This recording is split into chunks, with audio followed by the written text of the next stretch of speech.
ଗଜପତି ଜିଲ୍ଲା ସଦର ମହକୁମା ପାରଳାଖେମୁଣ୍ଡିର କବିଚନ୍ଦ୍ର ସାହିର ଇଷ୍ଟଦେବୀ ମା କଦମ୍ବ ଖଣ୍ଡିଙ୍କ ଠାକୁରାଣୀ ଯାତ୍ରା ମହା ଆଡମ୍ବରରେ ପାଳିତ ହେଉଛି। ଏହି ଯାତ୍ରା ଦୀର୍ଘ 23 ବର୍ଷ ପରେ ଅନୁଷ୍ଠିତ ହେଉଥିବା ବେଳେ ଏହା 7 ଦିନ ଧରି ଚାଲିବ।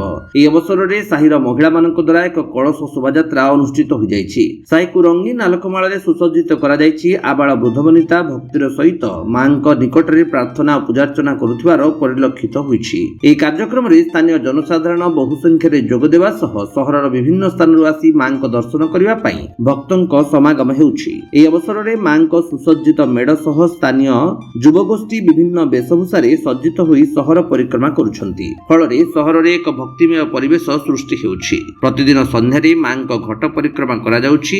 ବହୁ ସଂଖ୍ୟାରେ ଜନସମାଗମ ହେଉଥିବା ଦେଖିବାକୁ ମିଳୁଛି। ସ୍ଥାନୀୟ ବାସିନ୍ଦା ଯଥା ଆଦର୍ଶ ଦାସ, ବସନ୍ତ କୁମାର ପଣ୍ଡା, ସୁପ୍ରିୟା ମହାପାତ୍ର, ଶ୍ରୀ ଶଶାଙ୍କ ଶେଖର ସାବତ, କାଉନସିଲର ବାଳକୃଷ୍ଣ ପାତ୍ର ପ୍ରମୁଖ ଉପସ୍ଥିତ ରହି ଶୃଙ୍ଖଳା ଭାବରେ ଯାତ୍ରାକୁ ପରିଚାଳନା କରିଛନ୍ତି। ଗଜପତିରୁ ରେଣୁବାଳା ବେହେରାଙ୍କ ରିପୋର୍ଟ, ବିଶ୍ୱ ବିଜୟୀ ନ୍ୟୁଜ ଓଡ଼ିଶା।